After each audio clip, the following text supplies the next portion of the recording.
All right, hi. This is my presentation on Common Core state standards and whether or not they are better for student learning. All right, so what are Common Core state standards, or CCSS as I'll refer to it more throughout the presentation? Common Core state standards are a set of clear college and career ready standards for kindergarten through 12th grade that involve English, language arts/literacy, and mathematics. They're designed to ensure that students graduating from high school are prepared and college and career ready. And Common Core is developed on the premise of building upon the best state standards from here in the United States, while also trying to meet the expectations of other academically high-performing countries around the world. Common Core is based on a lot of research and literature about what students need to know to be successful in their college, career, and life. Okay, so what makes Common Core different from, the curriculum that maybe you and I grew up using? So what makes Common Core different? In reading in English, Common Core state standards typically prioritize reading and analyzing a variety of texts, writing with evidence and thinking inferentially.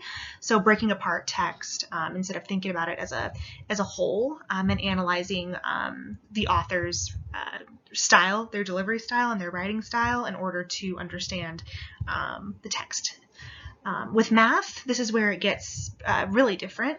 As you see here, Common Core state standards for math diverge significantly from state standards. So instead of focusing strictly on the ability to solve the problem, Common Core really focuses on understanding the underlying concepts and being able to show how you came up with the answer. So down here I added a little illustration that I found online that kind of shows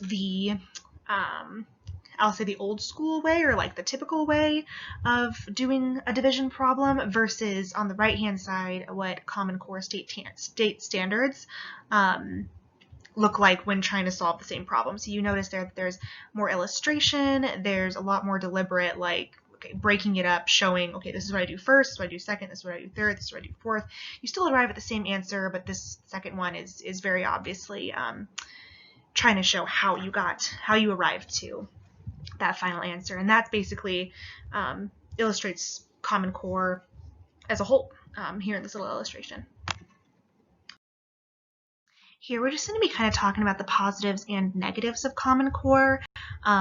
These are just kind of compiled from my resources, just opposing viewpoints about what makes Common Core effective or ineffective for students. All right, so some positives include that Common Core has reliable, consistent curriculum-based assessments that can save states money because they get to use them to target specific needs instead of looking broadly at the student population and their needs. Common Core also exemplifies consistency and allows teachers from all over to work together to develop creative and engaging lessons that utilize technology and e-tools that their students would be using. And then they're able to share with students and other teachers their findings and different tools and different lesson plans, because everybody is pretty much the same. Likewise, clear grade level standards in each subject area make it easier to accelerate gifted students and differentiate who is struggling with a certain subject versus who is excelling. Common Core state standards make it easier to target skills that those who are struggling a little bit more are missing and help them progress using this response to intervention and other forms of support. So by making everybody kind of uniform with the curriculum, it allows teachers to pinpoint where certain students are lacking or where certain students are excelling. All right, some negatives. The Thomas B. Fordham Institute estimates the national cost for compliance with Common Core will be between $1 billion and $8 billion, and the profits will almost completely go directly to publishers of Common Core materials. So that just kind of tells you where the money is going. It's not going back to the schools. It's going to the publishers that create the Common Core curriculum.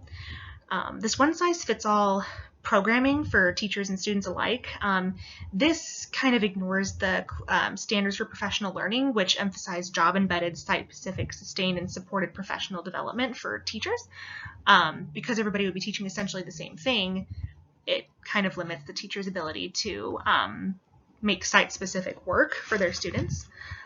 Common Core state standards can be potentially harmful to students from poor urban and rural communities who don't have the resources to reach these standards.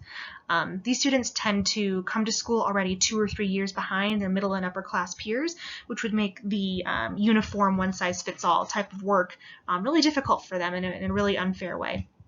And for gifted students, above grade level standards will not be a part of the assessment process with Common Core state standards, which means that gifted students will be unchallenged and their classmates will continue to struggle with the materials and activities that advanced students have already become really proficient at.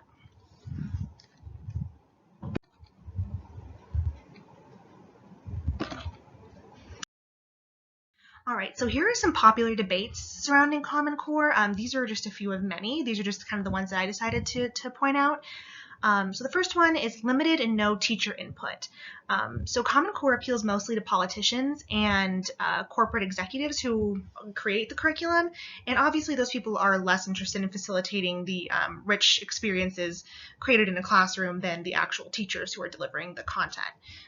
It's bad for taxpayers because the Common Core state standards initiative doesn't provide teachers and schools with the financial support necessary to help these students reach the Common Core standards, even though it's required of them. Lower state standards.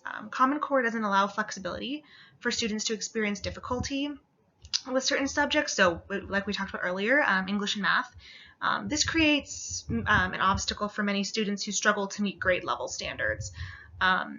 So by everybody having to meet the same standards, those who are having a harder time will struggle in that way, and those who are, say, doing better than the average student are kind of stuck, at a level at which they're not being fulfilled.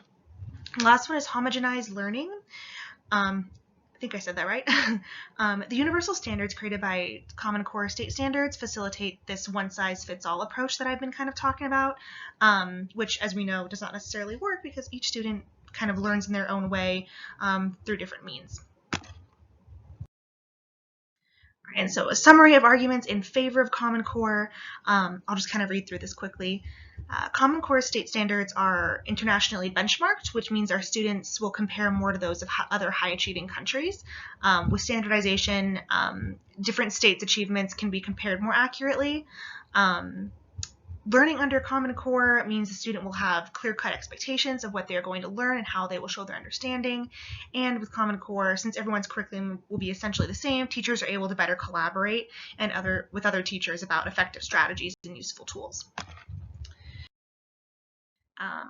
On the other side of it, summary of arguments against Common Core. The transition to Common Core can be very confusing for teachers and students alike, which has made teachers and students kind of unwilling to get on board with the new standards. Some people say that they're too vague and broad and lower than previous standards, and the expectations are not as clear-cut as they're kind of advertised to be. Common Core state standards kind of force students to learn at a quicker pace than they're used to, especially for younger students, and students with special needs aren't supported due to a lack of equivalency tests, which they would have been provided with the, say, original curriculum. The materials needed to support Common Core are really expensive and increase schools' technology costs, which disproportionately impacts low-income schools and their ability to meet these standards. And this is basically just a summary about my thoughts. I kind of went through everything and decided what parts of it I like, which parts of it I don't necessarily agree with, and I kind of summarized them here. So like I mentioned earlier, part of the reason why I chose to research Common Core is because I know it's so hotly debated, and there are many ways of interpreting the standard's purpose and impact. So overall, my opinions lean more towards those against Common Core because of the one-size-fits-all approach that I don't necessarily think works for most students. So the effectiveness seems to be based a lot on the age at which the student is introduced to it, which can kind of create a variation in the way that we see its effectiveness. I don't agree with the lack of government financial support for the schools. I think that if a school is held to certain standards, they should be provided with the funding that is required to provide the resources and stuff for its students to meet those standards. Common Core is internationally benchmarked, making it so we can compare education to other countries and other states, which I think is important.